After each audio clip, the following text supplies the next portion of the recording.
Welcome to Webinar Wednesday. Again, it's a privilege to welcome Pastor Lance from Legacy Church in Warsaw. And if you remember the last time, we talked about online safety for our children. And we discussed quite a bit there, didn't we, Lance? What I'd like to do today, if possible, is to try and get some practical advice and to really highlight for parents and grandparents and carers, really some of the things that we should be watching out for, because I think you said very rightly the last time, it's lazy parenting sometimes when kids, are allowed to run riot. And the kids might be quiet in their bedrooms and we think all is well because they're not out on the streets, smoking and drinking cider. But actually, what's happening to them mentally and socially could be just as devastating, can't it? Yeah, absolutely. Absolutely. And we live in a culture now where, for instance, if we use Facebook, for example, Facebook's realized that a lot of young people have started to go to other websites and apps and stuff. So what they've created is Meta. Yeah. And Meta is supposed to be taking things onto a new level. We're looking at the whole virtual world. And a lot of our kids are getting lost in that virtual world. That becomes their world. And that's why they're cutting off from their family and their friends and stuff like that. So, we need to be on top of this. Yeah, I was reading something, and it wasn't in one of these rubbish periodicals. It was actually a BBC News article about Meta the other day. And this one young lady had spoken to a journalist. The journalist then posed as being this young girl. And in Meta, you can visit different places. So in Meta, you can go to a virtual McDonald's and meet your friends. But actually, when the journalist was absolutely appalled, this child was able to go into a virtual brothel. And I mean, there's too much to discuss online with this audience. But what was happening was absolutely shocking, and that was happening under the nose of the parents. She got a virtual reality headset on, and they didn't even know where she was or what she was doing. Absolutely, and it's like I remember this this video we used to use when we went into schools just to try and hammer on the message to the young people. It was called "Where's Klaus?" You can find it on YouTube. Where's Klaus? If you type in "Where's Klaus" on YouTube, it just depicts different people coming and knocking on the front door, and the mum, she's opening the door, and they say, "Where's Klaus?" and the mum says he's upstairs. And then so you've got it looks like people who are producing a pornography movie. They turn up, and she points them upstairs, and then somebody else turns up who looks like RoboCop and says, "Where's Klaus?" And she says he's upstairs, and she points him upstairs. And then eventually, this guy who's stereotypical looking paedophile guy, he comes up and says, "Where's Klaus?" And the little sister's there with the mom, so on and so forth. And the moral of the advert is even though they're not physically coming into your home, they are coming into your home through the virtual world. So everything you've just said, Steve, is absolutely right. There's people with access to our children who wouldn't have had access to us when we were growing up as kids, so on and so forth. So I guess really what I'd like to do today, Lance, if it's okay, is try and give some guidance, obviously, to parents and carers and grandparents. Because I know a lot of grandparents obviously look after kids now. And again, if the kids are being quiet and they're thinking little Billy or whatever he's in his bedroom and he's, being a good boy, then actually it takes the responsibility off them. But we need to be really aware that kids are spending a lot of time on their own in the bedroom. Could be up to a whole lot of no good, couldn't they? Yeah, absolutely. And you know what? I'm a big believer in family time.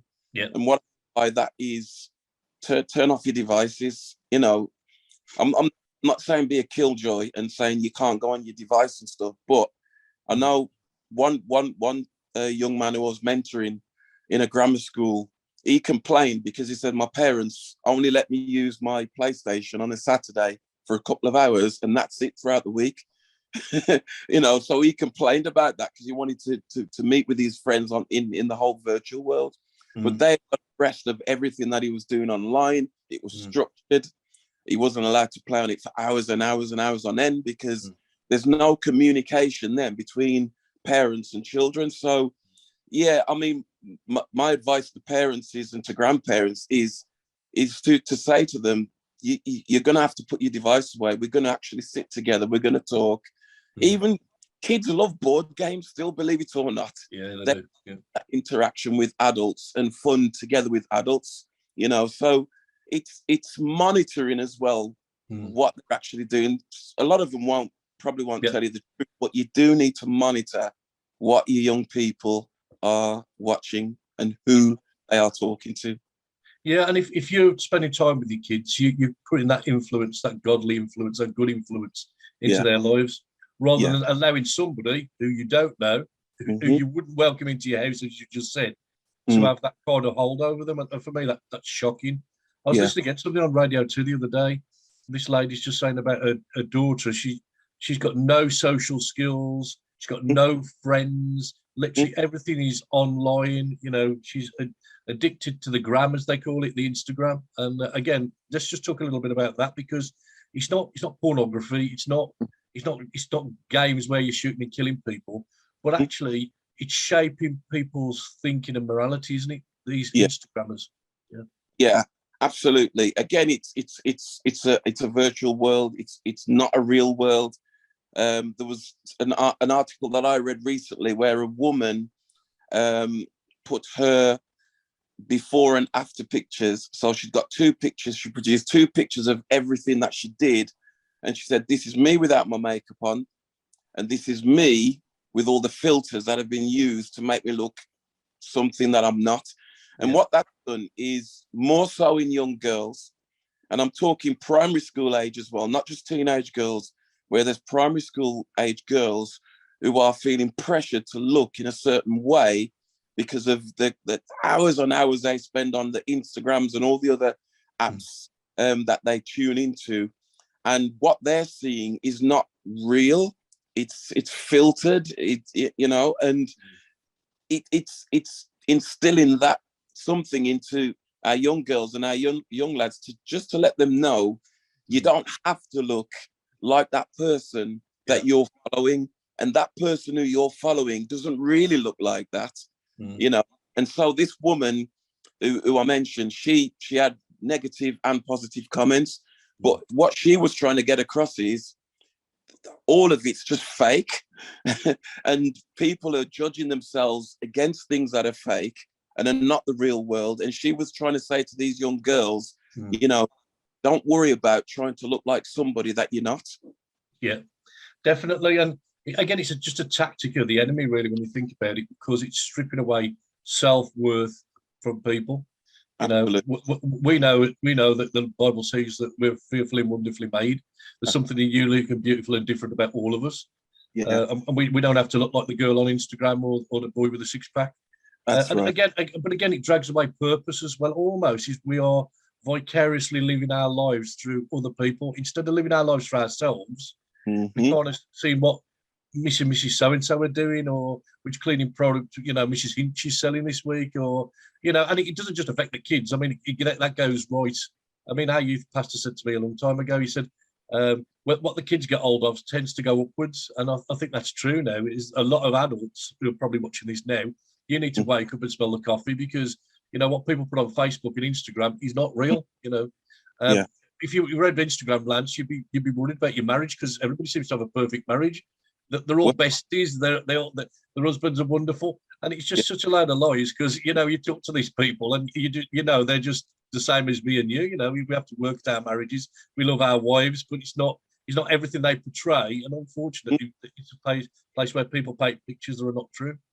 Absolutely, and you know what? It's the whole social media world is a form of escapism for some people as well. It's escaping from the realities of your life, and you go into this whole virtual world where you can be anybody you want to be. But when you're off that, you're back to your real life, you're back to your real world, and you know you're facing the same problems you were facing before you went into your virtual world. And this is why there's a lot of people, especially in the West, who are suffering with depression and anxiety more than ever. There's more young girls in our country now who are struggling with the way that they look.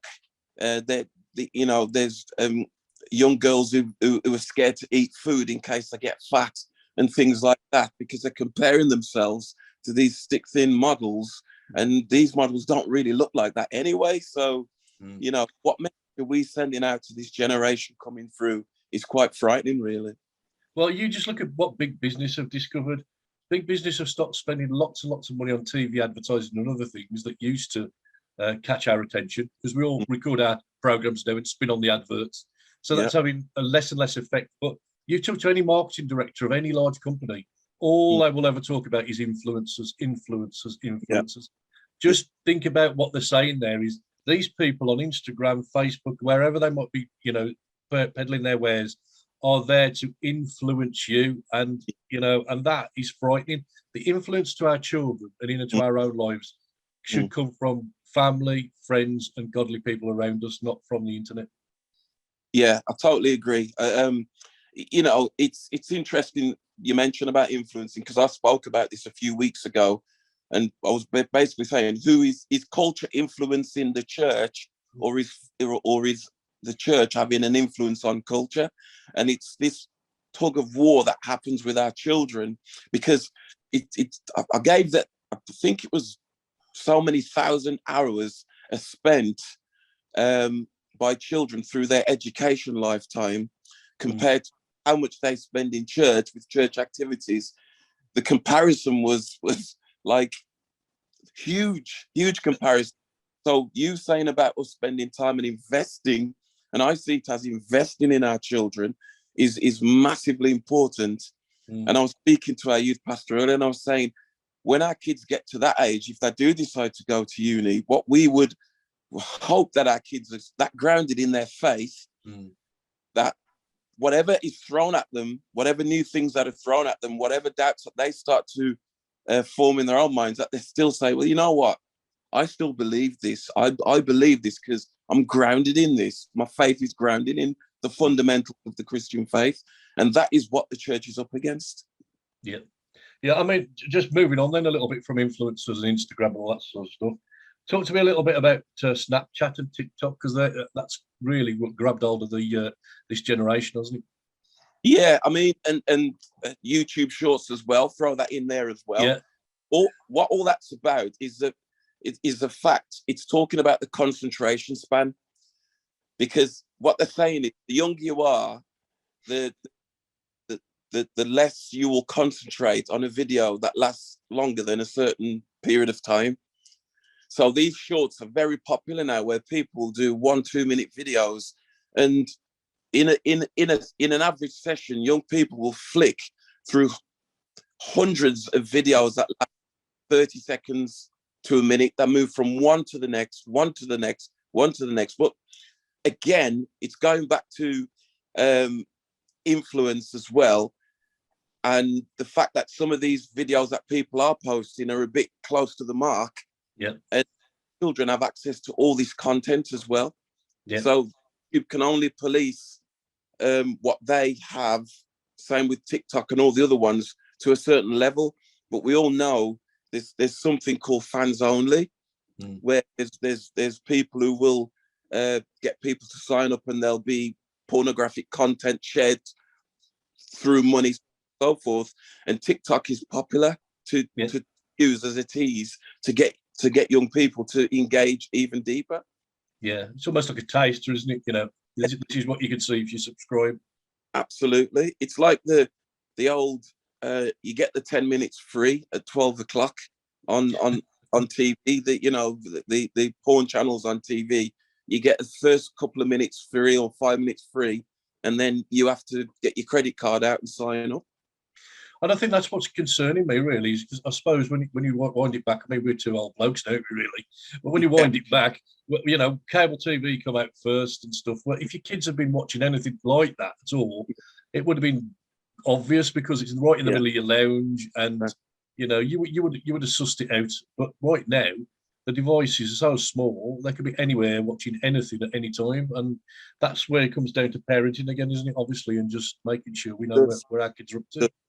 It's like, I remember when I was doing my ministry and training, and I sat around the table and we were talking about this subject and young people and stuff. And I was saying to them, I believe now as parents, we need to have that conversation around pornography with our children. As awkward as it may feel, as awkward as it may be, there's some great resources out there for parents Christian resources that you can get hold of, that you can read, and how the best ways to have that conversation with your child about pornography. Because if you don't have that conversation, someone else has that conversation. Oh well, yeah, definitely. Somebody at school will tell them, won't they? And it's it's like. And so, as awkward as it feels, you're going to have to. They used to call it the birds and the bees when we were growing up, all that kind of. But now, because of what you've just said, Steve, about they've got mini computers in their hands that are more powerful than the first computers that arrived at our school. When I was leaving school, around 1982, we had our first computer room, and the caretaker would turn those on at something like 6 a.m. in the morning for them to be ready for 9 o'clock. That's how long that takes to boot up. Whereas now, it's all in an instant, and everything's getting 5G. They're always offering faster broadband with more megabytes. So everything's moving faster and faster, and will continue in that way too. Yeah. I mean, when you think back, my first computer, you used to have to load it up with a proper audio cassette, and it used to make a lot of whole squeaky noises. Right. And then I got a rubbish game called Frogger, that was no good to anybody. Yeah. Or the tennis that was like a couple of sticks and a ball, which blip electronic tennis. But now, technology has moved in such a way that I think, if you're not in that industry, and it's been part of my life really, in the telecoms business and the tech business. The virtual reality stuff now, if you're to see it, it's almost like real. It is virtually reality. It is. And so therefore they can get these avatars to do anything, even what you wouldn't get a human being to do. They can make all sorts of things happen, can't they? And that to me is one of the frightening scenarios. It is because one thing you can guarantee, as technology increases, the whole porn industry are involved in that also. So they're taking advantage of it as well. So the whole virtual reality world, to do with the pornography world, it's exploded onto a new level, and sadly there's a lot of children and young people who are hooked on this stuff and are accessing this content. Yeah, definitely. I mean, one of the things I found out from bringing my kids up, although my kids are nearly grown now, all of them, big two anyway, is that my wife used to sit down at night and actually we used to talk, and she would read to them, And you talk about a 2-minute extension span and stuff, but if you get a good book and you can get your kids reading, that's probably one of the best things you could possibly do for them. Give them some good literature. Yeah, I totally agree. It's my lads growing up. I said to them, read as much as you can, even if it's something that may not be interesting to someone else, but it's interesting to you. Read it. Going to feed your brain rather than fry your brain. Like computer world stuff is doing. It's frying our kids' brains. Yeah, definitely. And one last thing I'd like to touch on just before we go, if that's okay, is online bullying, because obviously the peer pressure to get on and look at stuff is immense. And then, of course, some of this can be, weaponized, as we said last time, especially some of the girls forced into taking pictures and all that kind of stuff. And it's a bit of a subject that nobody wants to talk about, but it's definitely something that we need to address. Yeah, it is definitely something that we need to address. And when I was touring the schools around Walsall and Samwell, one of the things I was saying to the young people is, whatever you put into the virtual world stays in the virtual world. And even if you're with a lad and that lad and you and him exchange pictures, which is illegal, and he posts something online and then you find out and then he says, I'm sorry, and he takes it down. That is now in the virtual world. You'll never, ever be able to stop that, because you or I can do a Facebook Live, Steve, and it could start off with about 10, 12 people watching, but before you know it, you could have thousands who are watching what we're doing. That's now in the virtual world for good. You'll never be able to police that or control that. And I just think one of the things we used to say, especially to the girls, because it was more so lads who were pressuring girls to send them nudes and stuff like that, we would be saying to them, really, really think hard about your futures, not just the now.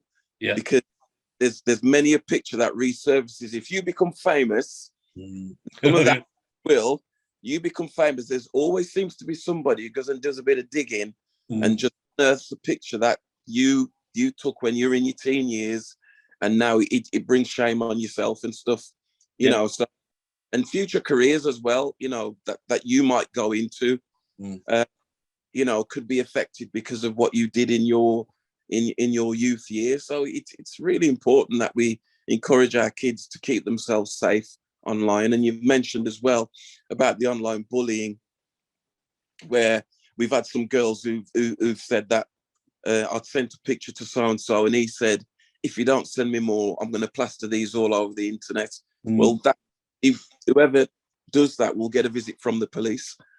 So, you know, it's the police do get involved in many of these issues of online bullying and coercion is what I'll say as well. Yeah, definitely. I mean, I've had some dealings with some really serious recruitment people, HR directors, and I can tell you now, they're looking at people's Facebooks, they're looking at people's Twitter. So what you put on your CV and email to somebody for a job is not how people are now judging you. So as you rightly say, you know, the behaviour that you start to exhibit as a teenager, if that continues into your adulthood and you're not checked on it, then you can find yourself in a whole heap of trouble. Yeah, you're absolutely right. I mean, I've been on many an interview panel in past work and stuff. And the first thing I did when I looked through the application forms is go on Facebook and type the names in just to see. And like you've said, you find out what the person's about because you've gone on YouTube. And the people we employed, I told them up front, I said, we went and looked on your Facebook. We went and looked on your Twitter account just to see who are we potentially employing. Yeah. And they were, but like you said, Steve, all employers do it now. Yeah. So beware if you're out there and you're messing around. You need to think about what you're putting in the. You see, it is a public space. I think people forget that. It is. Just think about the words again. Social media. It's in society. The second you release it, it's gone. And I know from a technological viewpoint, it could be the other side of the world in three clicks. You know, on a server, and you'll never get it back. If you say, "Oh, somebody took it down," that might have been already shared 500 or 600 times. You know, it's frightening the speed of technology. Absolutely, and I'm not sure if I told this story last time, but I did some parental safety stuff with a group of moms and stuff, and a couple of dads, and cut a long story short, a week after me saying to them, "Be careful of the pictures that you put of your child online," because there's people who will take those pictures and use them. And a week later, I got a call from one of the staff from the school who told me that the mum had gone into town. It was around Christmas time to do Christmas shopping, and she went into Smith's in Walsall to get toys for her kids. And her daughter's picture was on a toy range. Right, okay. And she called the manager and said, "Why have you got a picture of my daughter on this toy range?" And the manager's response was, "We just buy the stuff and bring them in and sell them. We have no control over whose picture is on there." And it was made in China. Yeah, definitely. There's an example where the fact that you don't have any control over the pictures that you put online. It's strange. I'll give you a bit of an example. We'll finish up with this. My wife is on the Disney forums because we often go to Florida, and she talks a lot with me. And then we were at Orlando Airport the last time we went, and there was a lady in front with a child, a disabled child, and my wife said, "Oh, that's so and so. That her daughter's so and so. She's this age," and she reeled off the whole life story of this woman. And I thought to myself, that's how powerful this thing is. You know, we don't know this woman, but we know everything about her. So just beware, ladies and gentlemen, but for your kids and for yourself, really. What you paint out on the internet will stay on the internet. That's right. So, Lance, incredibly interesting and some fantastic stuff. So thank you once again for your time. And, you know, we're praying God's going to give us some wisdom in terms of this generation, because things are only accelerating, aren't they? You know, it's not getting slow, it's getting faster. That's right. Absolutely. Well, so thanks for joining us for Webinar Wednesday. There should be more interesting content coming up, and I'm sure I'll be grabbing some more time with Lance in the next few weeks. But thanks again, Lance, and God bless you, mate. Thanks. Welcome. God bless you all.